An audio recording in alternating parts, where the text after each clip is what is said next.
지금요 이제 채권법이요 환매와 교환이라고 하는 것을 보도록 그렇게 하겠습니다. 우리가 이제 환매라고 하는 것이 무엇이냐 이 말이죠. 환매요. 여러분요 환매라고 하는 것을 우리가 공부를 하려면 여기를 먼저 봐야 돼요. 우리가 나중에 있잖아요, 여러분요. 뭘 배우냐면 담보 책임 있죠. 가등기 담보하고요 양도 담보를 우리가 공부할 거란 말이죠. 그래서 이제 그때 이제 공부를 하는데요. 여기를 잠깐 먼저 한번 보시면 이렇게 되는 거예요. 여기요 이렇게 담보 책임은 그래서 광해 양도 담보 이렇게 돼 있잖아요. 우리가 돈을 빌리는 방법은 두 가지가 있는 거예요. 이렇게 소비 대차로 해가 소비 대차는 뭐죠? 차용증 쓰고 돈 빌리는 거죠. 그다음에요 매매를 해가지고 돈을 빌리는 방법 두 가지가 있는 거예요. 돈을 빌리는 방법을 지금 얘기한단 말이죠. 지금 우리가 그러면 소비 대차로 해서 돈을 빌릴 때는 어떻게 되느냐 이 말이죠. 지금 보면 이 갑이라고 하는 사람이 자기 집이 3억짜리예요. 그런데 을이라는 사람한테 소비 대차 계약을 하고요. 여기서 대물 변제 예약을 해. 대신 물건으로 변제한다. 대물 변제 예약을 해요. 대물 변제 예약. 이렇게 해서 이제 갑하고 을하고요. 여기 3억짜리를요. 을이 1억을 빌려주면서 갑한테요. 그러면서 갑의 집에다가 가등기란 경우가 있고요. 등기란 경우 두 가지가 있다 이 말이죠. 그러니까 돈을 빌려주고 우리가 보통 저당권 하잖아요. 그런데 가등기라면 그것을 가등기 담보라고 하고요. 소유권 이전 등기라게 되면 그것을 양도 담보라고 하는 거예요. 그런데 여러분 여기서 알아야 돼요. 우리가 등기가 됐다 해서 무조건 소유자가 되는 게 아니에요. 우리가 등기가 됐을 때 소유자가 되려면 어떻게 해야 돼요? 딱 세 가지밖에 없다고 그랬어. 등기가 됐을 때 소유자가 되려면 매매, 그다음 교환, 증여, 매매, 교환, 증여를 하고 등기를 했을 때 소유자가 되는 거예요. 알겠죠? 다른 것은 우리가요 여기는 소비대차잖아요. 돈을 빌려주고 했잖아요. 돈을 빌려주고 등기했다 해서 절대로 소유자가 되는 것은 아니에요. 우리가 소유자가 되려면 매매, 교환, 증여밖에 없는 거예요. 알겠죠? 그래서 매매나 교환이나 증여를 하고 등기를 했을 때 소유자가 되는 거지 소비대차 계약을 하고 등기했다 해서 소유자가 되는 게 아니에요. 그러면 이걸 뭐다? 양도담보다 이렇게 얘기해. 양도담보다 이렇게. 알겠죠? 이것을. 그러면 이 을은 뭐란다? 양도담보권자라고 하는 거예요. 이게 등기가 돼 있으면 이 사람을 양도담보권자라고 얘기하는 것이고 이 사람은 소유자가 아니죠. 누구하고 비슷하죠? 누구하고? 저당권자하고 비슷해요. 저당권자. 이 사람은 저당권자하고 비슷한 거예요. 소유자가 아니라고요. 결국 그럼 누가 소유자다? 이 사람은 양도담보 설정자죠. 이 설정자가 소유자가 되고요. 이 소유자가 과실을 수취할 수 있는 거예요. 그래서 양도담보 설정자가 소유자가 된다 이 말이 중요해요. 그러니까 우리가 등기가 됐다 해서 무조건 소유자가 되는 것은 아니라고 그랬죠. 그런데 옛날에는 어떻게 했냐면 우리가 전두환 정권 이렇게 했을 때는요. 이게 3억짜리 물건인데 1억이죠. 1억. 전두환 정권 전에는요. 그럼 이게 차액이 2억이잖아요. 이 2억 원을 만약에 을이 돈을 갚지 않잖아요. 그러면 을은 이 차액 2억 원을 갑한테 주는 것이 아니고 주지 않고 자기가 등기가 돼 있으니까 바로 그냥 소유권을 취득해버리고 가등기가 돼 있으니까 나중에 무슨 등기를 해가지고 본등기를 해가지고 바로 자기가 소유자가 돼버리는 거예요. 그러면 차익을 얼마를 먹어버리죠? 2억을 먹어버리죠. 이게 바로 옛날의 명동 사채업자들이죠. 근데 지금은 그 사채업이 다 없어지고 다 지금 똑같은 사채업이에요. 저축은행이 바로 뭐예요? 우리가 법이 정하는 최고 이자율이 20%면 20% 19.8%까지 이자를 받잖아요. 그 바로 사채지 뭐예요. 그것도 이제 제도권 안으로 이제 들어오게 한 거죠. 알겠죠? 그래서 예전에 그렇게 하니까 갑이 너무나 큰 손해를 보잖아요. 그러니까 뭐냐면 전두환 정권이 돌아가지고 가등기 담보등이라는 범위로 만들어서 청산금이라고 그래. 3억에서 1억을 빼면 그걸 뭐라고 한다? 청산금이라고 하죠. 그래서 1억 빼면 거의 얼마죠? 2억이죠. 이 2억 원의 청산금을 을이 갑에게 지급하고 소유권을 취득할 수 있도록 해줬단 말이죠. 그러니까 이 을이 소유권을 취득하려면 반드시 차액 2억 원을 갑에게 지급해야 되는 거예요. 알겠죠? 그것을 뭐란다? 그리고 나서 소유권 취득해야 돼. 그걸 귀속청산이라고 얘기하는 거예요. 이렇게 법을 바꿨단 말이죠. 이것도 청산금이다 이렇게 얘기해. 이거는 이제 소비대차 형식을 빌렸잖아요. 그런데 이렇게 하면 뭐가 문제가 되냐? 이 1억에 대해서 또 뭐가 나와요? 이자도 나올 거 아니에요. 이자도 못 갚고 그러면 바로 그냥 을이 다 먹어버리잖아요.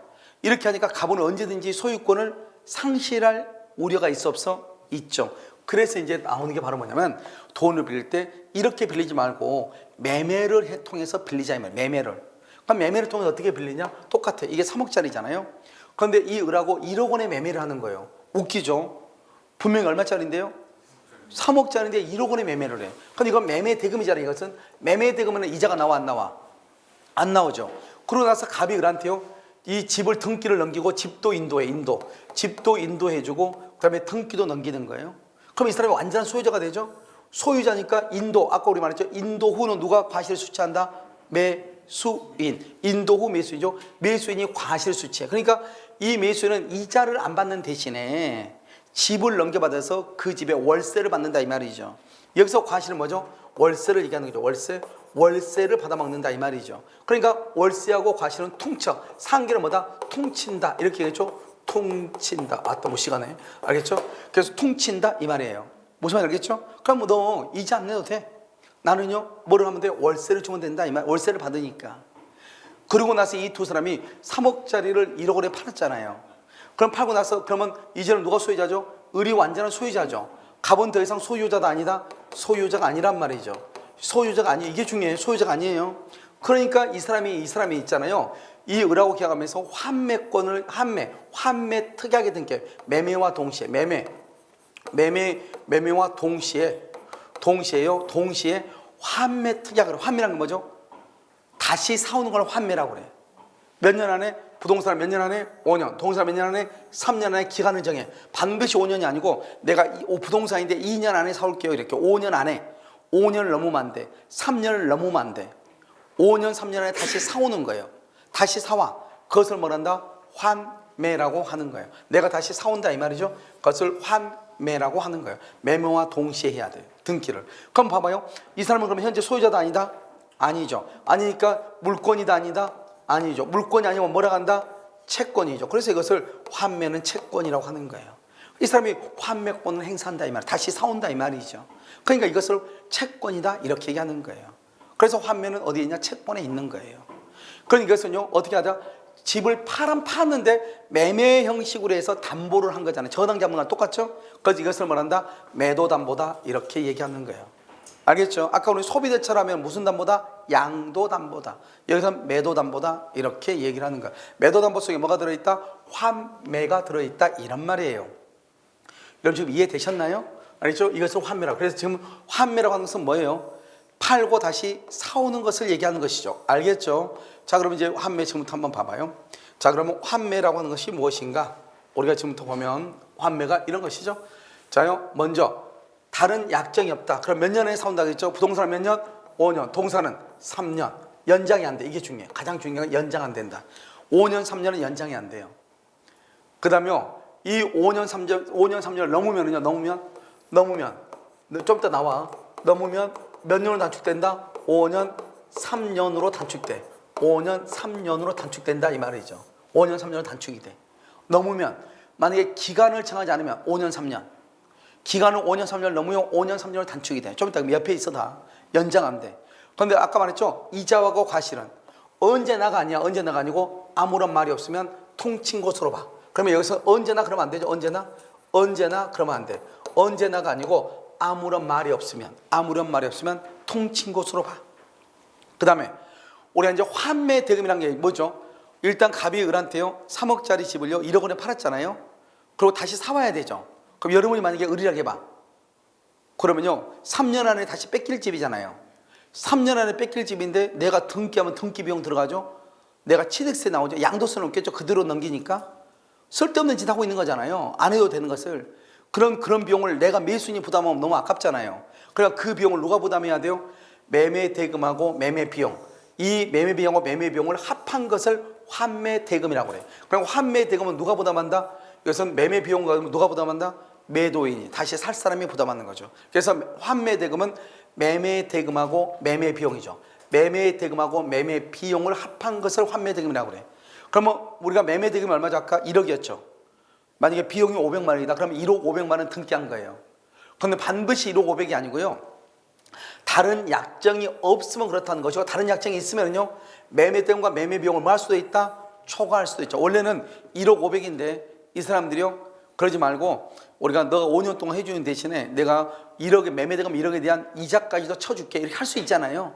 그렇게 해가지고 원래 1억 500인데 1억 1000으로 해줄게 할 수 있어 없어? 있다. 뭐가 있으면? 합의가 있으면. 합의가 없으면 매매 대금과 매매 비용인데 합의가 있으면은 이것을 초과할 수도 있다. 무슨 규정이다? 지금 임의규정이다. 임의규정. 우리가 채권법이잖아요. 무슨 규정? 임의규정. 우리 아까 환매 특약의 등기 언제 해야 되겠죠? 매매 등기와 동시에 환매 특약의 등기야. 그러니까 이전 등기 후 그러면 안 돼. 계약 체결 후 그러면 안 돼. 알죠? 동시에 해야 돼. 동시에. 이건 안 돼. 동시에. 그래서 시험에 가장 중요한 게 이거예요. 동시에 이렇게. 언제 해야 된다? 동시에 해야 된다 이 말이죠. 그러면 여기 한번 봐봐요. 여기 이제 이 내용을요 압축을 해놨어. 알겠죠? 자, 지금부터 보면 매매 등격 언제? 동시에. 이게 가장 중요하다고 그랬죠. 후 그러면 안 돼. 매매 계약 후 그러면 안 돼. 동시에 언제나 무슨 등기다? 부등기야. 언제나 부등기. 언제나. 그래서 여러분요 나중에 공시법에서 보면 주등기다 부등기다 나오거든요. 언제나 부등기를 해야 돼. 등기를 해야 대항력이 발생해. 등기 없이는 대항력이 없죠. 알겠죠? 그 다음에 매매 계약은 무슨 계약이다? 매매 계약은 주된 계약이죠. 주된 계약이죠. 환매는 무슨 계약이다? 종된 계약이다. 그럼 여기 봐봐요. 우리가 주된 계약이 있고 종된 계약이 있죠. 주된 계약이 있고요. 여기요 종된 계약이 있죠. 그럼 종된 계약은 모두 몇 가지가 있다? 세 가지. 뭐가 있어? 계약금 계약. 그 다음에 보증금 계약. 그 다음에 환매 특약 이렇게 있어. 환매 특약. 알겠죠? 계약금 계약, 보증금 계약, 환매 특약 이렇게. 그럼 봐봐 여기요. 여기서 알아야 될 게 주된 계약이 무효이면 종된 계약도 영향을 받지만 종된 계약이 무효라고 해서 주된 계약은 영향을 받아 안 받아? 안 받아. 이 말을 알아야 돼. 봐봐. 주된 계약이 무효이면 종된 계약도 무효가 돼. 똑같아. 종된 계약이 무효라고 해서 주된 계약이 무효가 된다 안 된다? 안 된다. 이게 주된 계약, 종된 계약인 거예요. 종된 계약은 뭐가 있다? 계약금 계약, 보증금 계약, 환매 특약 이렇게 있는 것이다. 자, 그 다음에요. 여기 봐봐. 매매 계약이죠. 매매 계약이 뭐다? 주된 계약이죠. 주된 계약이 무효 취소해야 되죠. 그럼 환매 특약, 환매는 뭐죠? 종된 계약이죠. 종된 계약도 실효가 된다. 무효 취소 해제가 된다 이 말이에요. 알죠? 그럼 반대는 된다 안 된다? 안 된다 이 말이죠. 반대는 주된 계약, 종된 계약 이렇게요. 중요한 것은 환매 기간 안에 환매 기간 안에 그러면 반드시 환매 대금. 그럼 환매 대금 뭐가 환매 대금이라고 했죠? 매매 대금 플러스 매매 비용. 이것을 매수인에 제공하고 환매권을 행사해야 돼. 자, 다시 언제요? 환매 기간 내 5년 3년 안에 환매 대금은 뭐다? 매매 대금 플러스 매매 비용. 매매 대금 플러스 매매 비용. 이것을 제공하고 환매권을 행사한다. 매매 대금 플러스 매매 비용. 자, 환매 기간 안에 환매 대금을 제공하지 않으면 환매권은 뭐가 된다? 소멸한다. 그러니까 환매 기간 안에 제공해야 돼. 몇 년이다? 5년 3년. 기간을 초과하면 몇 년이다? 5년 3년으로 단축되고 환매 기간을 연장이 된다 안 된다? 안 되고 만약에 약정하지 않으면 기간을 약정하지 않으면 몇 년이 된다? 5년 3년이 된다. 5년 3년이 된다. 약정하지 않으면 5년 3년. 초과하면 5년 3년으로 단축된다. 환매 기간은 다시는 뭐가 안 된다? 연장되지 아니한다. 이렇게 얘기를 하는 거예요. 그럼 무슨 이해됐나요? 알겠죠? 자, 여기 종된 계약 있죠? 종된 계약은 환매, 여러분 잘못됐어요 여기. 그냥 환매 계약이에요. 환매 계약. 알겠죠? 이거 가운데 빼야 돼. 알겠죠? 보증금 계약, 계약금 계약, 환매 특약. 그 다음에 여기서 또 한 가지 중요한 것은 우리가요 관습법상 법정지상권, 법정지상권이요. 법정지상권이 인정되지 않는 것 세 가지. 뭐가 있어? 환매 안 돼. 환매인 경우 안 되고요. 그 다음에 환지 안 돼. 환지. 그 다음에 채권자 취소권 이렇게. 채권자 취소권 행사. 그래서 환매, 이것은 관습법상 법정지상권이 성립되잖아요. 그래서 관습법상 법정지상권이 성립되지 않는 것 세 가지가 있다. 환매, 환지, 채권자 취소권의 경우. 환매, 환지, 채권자 취소권의 경우는 관습상 법정지상권이 인정되지 아니한다 이렇게 얘기하는 거예요. 알겠죠? 인정되지 아니한다 이렇게. 자, 됐나요? 자, 그러면 여기요 다시 한번 여기 좀 더 봐야 되겠네요. 지금 여기 다 했죠? 다 지우면 여기서 이제 우리가요 왜 환매가 채권인가를 지금부터 설명을 해. 여기서 보면 우리가요 등기부를 먼저 보란 말이에요. 등기부를 이렇게 보면은 1번에 이렇게 갑이죠. 갑이 일단요 이것을요 을한테 팔아. 을한테 팔아. 언제? 2월 1일. 그럼 을이요 소유자가 되죠. 을이 소유자. 그럼 갑은 소유자가 아니잖아요. 근데 환매는 어떻게 한다고 그랬죠? 환매는 어떻게 한다고 그랬어? 매매계약과 동시에 그랬죠? 동시에. 매매계약과 동시에. 그래서요. 여기요. 여기 이, 의, 일. 그래서 여기 각. 그래서 여기 환매특약 이렇게. 환매특약. 환매특약 할 때는 어떻게 한다 그랬죠? 그것은 환매권 특약을 할 때는 매매계약과 어떻게 한다? 여기서 어떻게 한다? 동시에. 동시에 하는데요. 몇 년 안에?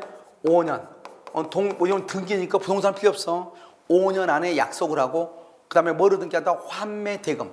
여기서 하고 환매대금. 환매대금 뭐하고 환매대금이라고 그랬죠? 매매대금 플러스 매매비용. 이것을 동시에 한다고. 동시에. 기간 정하고 환매대금 정하고. 그러니까 이 기간 안에 환매대금을 제공하고 환매권을 행사하는 거예요. 알았죠? 이렇게 돼 있죠? 이렇게 돼 있으면 이제는 어떻게 한다? 여기서 보시면요. 여기서 이제 보면은 여기서 이렇게 여기가 부기등기죠? 이 을은요 이것을요 3번 병한테 팔 수 있는 거예요. 여기 4번요 정한테 팔 수 있는 거예요. 이렇게. 그러면 이 병이나 정은요 여기가 환매특약에 등기가 돼 있잖아요. 그럼 몇 년 안에요? 5년 안에 뺏길 수 있다는 것을 알아 몰라? 알죠. 그러니까 이 사람들은 만약에 환매 대금이 만약에 예를 들어서 1억 3천원 돼 있다. 1억 3천. 그러면 이 건물은 5억짜리다. 그래도 얼마만 주고 사야 돼요? 1억 3천원 주고 사야지. 5억짜리에서 5억에 사면 큰일 나는 거예요. 받을 수 있는 돈은 얼마밖에 안 되니까. 1억 3천밖에 안 되니까. 알겠죠? 그래가지고 이제 어떻게 하는 것이다? 여기서요, 이 사람이요, 갑이 환매권 행사하죠? 이 갑이 환매권 행사하죠. 5년이 됐으니까. 그럼 환매권 행사할 때 을한테 행사한다, 정한테 행사한다. 이게 중요해. 누구한테 환매권 행사한다? 환매권을 누구한테 행사해?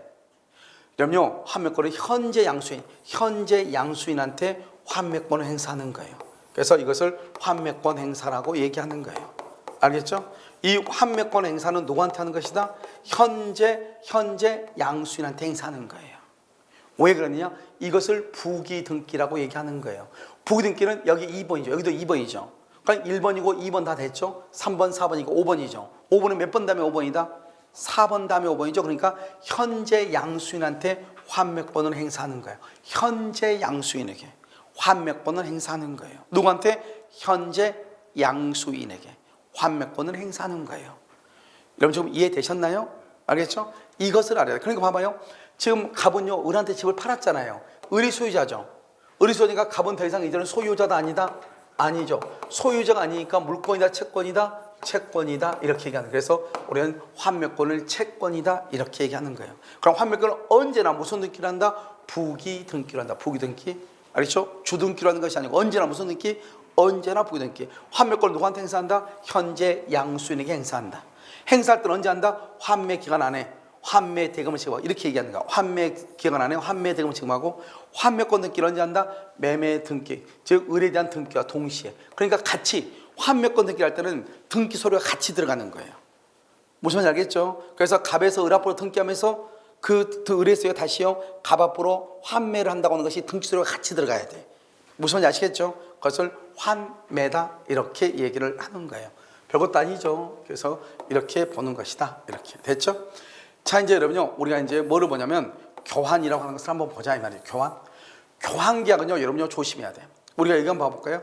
우리가 교환이라는 것은 뭐냐면 금전 이외의 재산권이에요. 교환은 여러분요, 금전 이외의 재산권이라고 하는 것은 뭐냐면 돈은 원칙적으로 교환이 안 된다 이 말이죠. 알겠죠? 그래서 여러분요, 환금 있죠, 환금.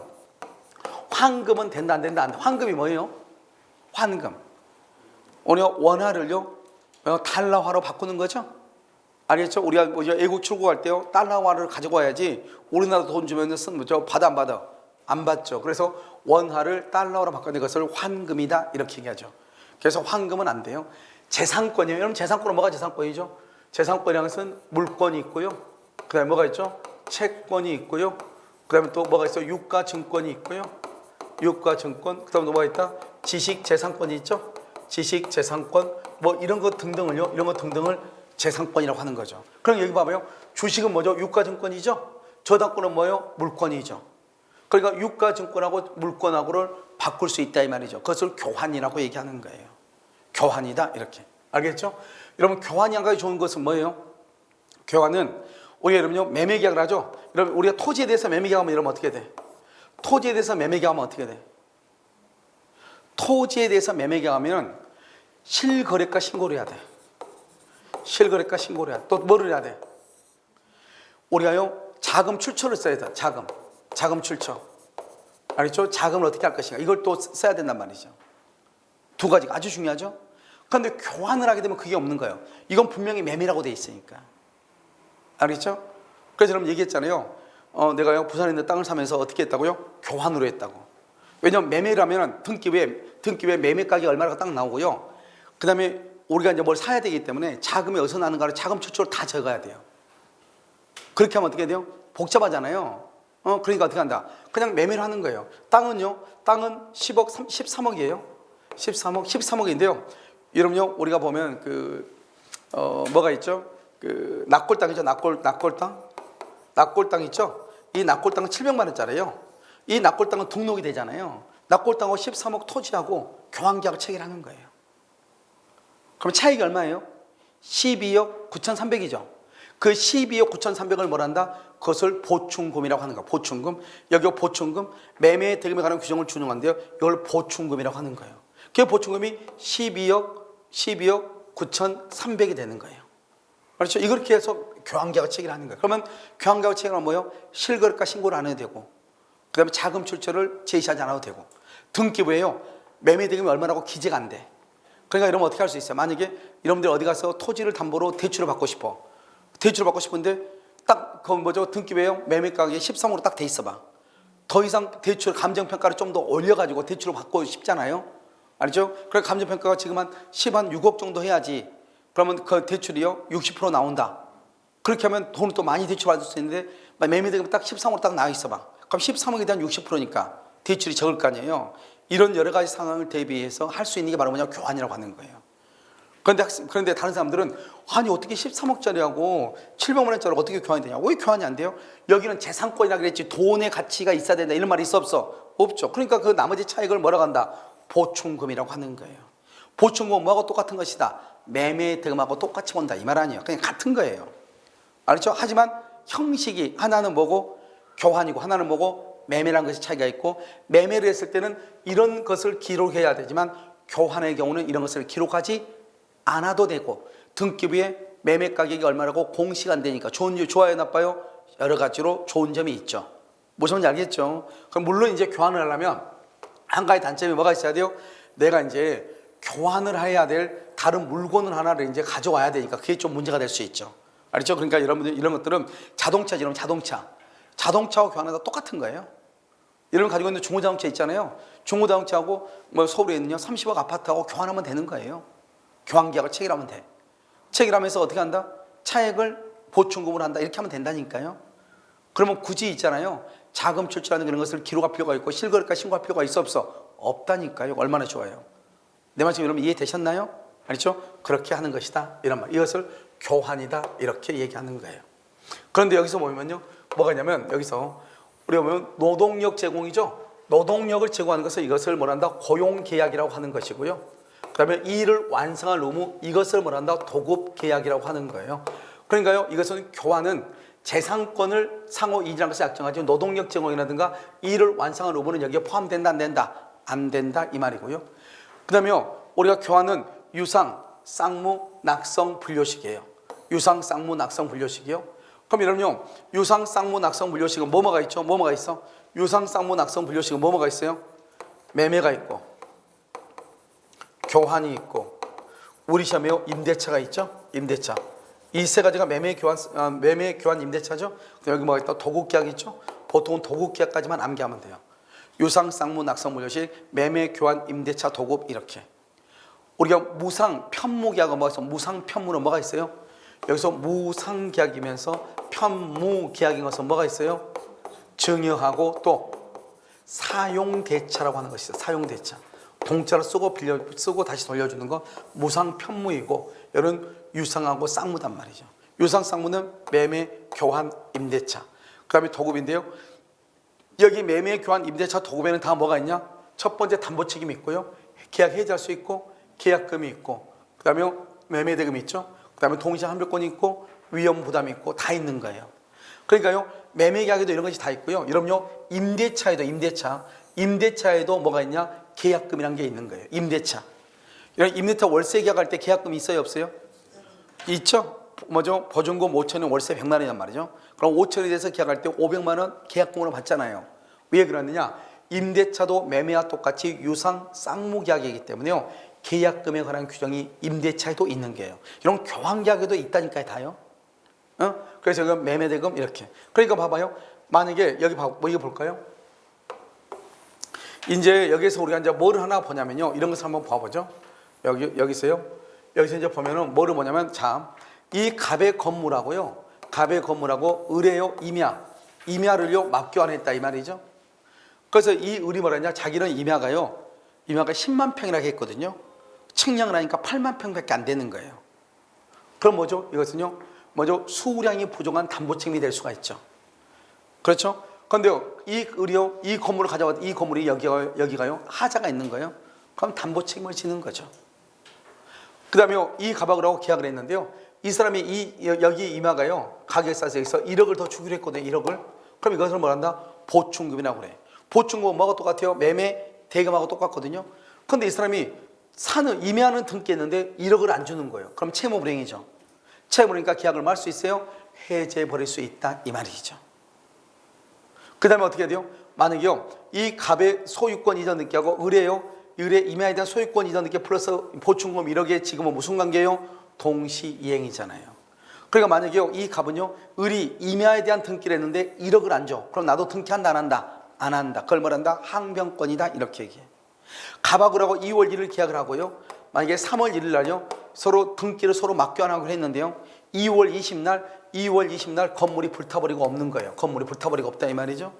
이걸 뭐라고 한다? 위험 부담이라고 얘기하는 거예요.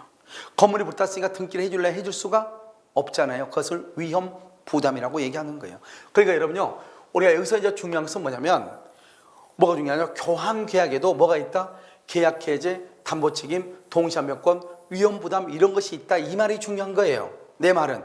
그러니까 우리가 이제 사례형 문제로 나오면 사례 문제 나올 때 꼭 그걸 얘기해.